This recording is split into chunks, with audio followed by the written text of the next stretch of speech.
अब यज्ञ में भजन में उठने की भी विधि है। ऐसा नहीं कि मोबाइल पे बात करते करते बैठ गए, मोबाइल पे बात करते करते उठ गए। भैया कबीरा ये घर प्रेम का खाला का घर ना है, तरीका है।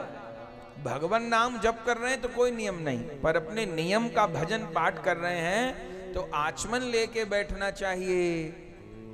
सबसे पहले जल लेकर के अपने आप को 3 बार पवित्र करिए।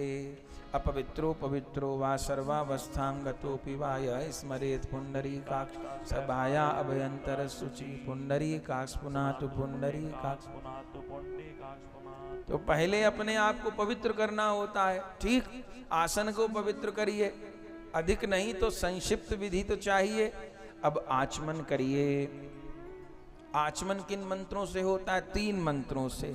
ओम श्री केशवाय नमः, ओम श्री नारायणाय नमः, ओम श्री माधवाय नमः। केशवाय नमः, नारायणाय नमः, माधवाय नमः।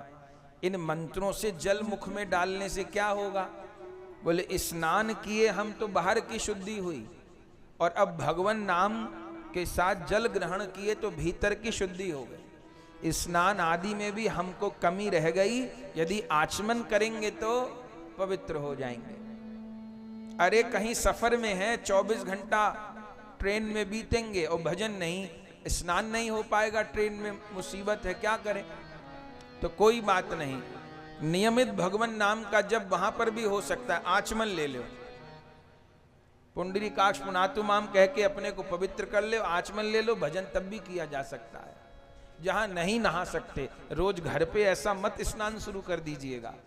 ये तो जहां नहीं स्नान कर सकते वहां पर ऐसा कर सकते हैं। तो आचमन लिए, अब मौन होके भजन करना है।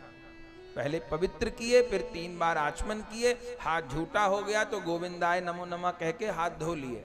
अब भजन करिए। भजन करते हैं तो पहले इष्ट इष्ट देव का ध्यान करते हैं। एकदम नहीं माला को खींचने लग गए, पहले अपने गुरुदेव का ध्यान करते हैं, फिर परम गुरुदेव का ध्यान करते हैं, परंपरा का ध्यान करते हैं, आचार्य का ध्यान करते हैं, फिर इष्ट देव का ध्यान करते हैं, फिर उनको जो प्रार्थना करनी हो वो करते हैं, फिर भजन करते हैं। ठीक, अब भजन आप कर रहे थे, मानिए आपको 5 माला करनी थी और अभी 3 माला हुई और आपको उठना पड़ गया, बैल बज गई।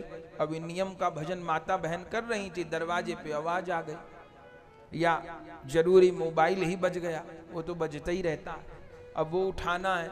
तो ऐसा नहीं माला धरी और शुरू हो गए, ना भैया। तो क्या करना होगा?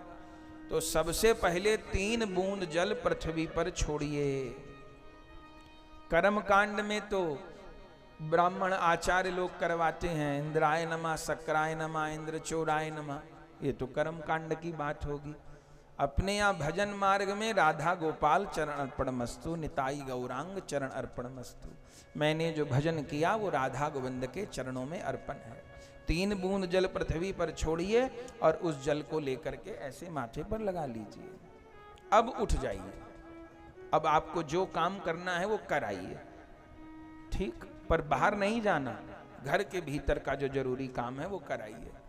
अब हो गया काम, अब फिर बैठना है तो कैसे बैठेंगे? अब फिर अपने आप को पवित्र करना होगा। पहले पुंडरीकाक्ष पुनातु, पुंडरीकाक्ष पुनातु, फिर दोबारा आचमन लेना होगा। आचमन लेके अब जहां से छोड़ा है, 3 माला हो गई थी तो 2 माला बाकी, अब 2 माला बाकी करिए, कोई बात नहीं, दोबारा 3 करने की जरूरत नहीं, लेकिन अर्पण करके उठना था। जिनका नाम ले रहे थे उनको प्रणाम करके उठना था ना। और कर्म कांड में आप बीच पूजा में उठ गए तो क्या होगा? तो कर्म कांड वाले क्षेत्र में लिखा है कि इंद्र सारा पुण्य चुरा के ले जाते हैं। तो इंद्राय नमः, शक्राय नमः, इंद्र चोराय नमः करके उसको जल दे के प्रणाम करके, भैया हम तो वैसे गरीब आदमी है तो हमारा पुण्य क्यों चुरा रहा है, ला तुझको जल दे दिया।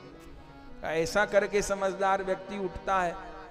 और अभी तो मत पूछिए महाराज, न जब करने वालों का न कराने वालों का विचित्र ही हाल है। अब तो मोबाइल देवता ही ने किसी को नहीं छोड़ा, वो जब चाहेगा तो बात करेगा, रखेगा, बोलेगा, करेगा, तो ठीक है महाराज। फिर हम ही लोग शिकायत करते हैं कि इतना किया कुछ फल नहीं हुआ। हम लोग शास्त्र में लिखा हुआ जब फल चाहते हैं तो शास्त्र में लिखी हुई विधि का भी तो पालन करना पड़ेगा ना। विधि तो अपने घर में पैदा कर लिए हैं अपने मन से, और फल चाहिए शास्त्र में लिखा हुआ। ऐसी 420 नहीं चलेगी। तो गुरु जी का ही उठना है तो ठीक है, 3 बार जल छोड़ो। तो जल छोड़ के यज्ञ को प्रणाम करके क्षमा मांग के तब उठे बीच में।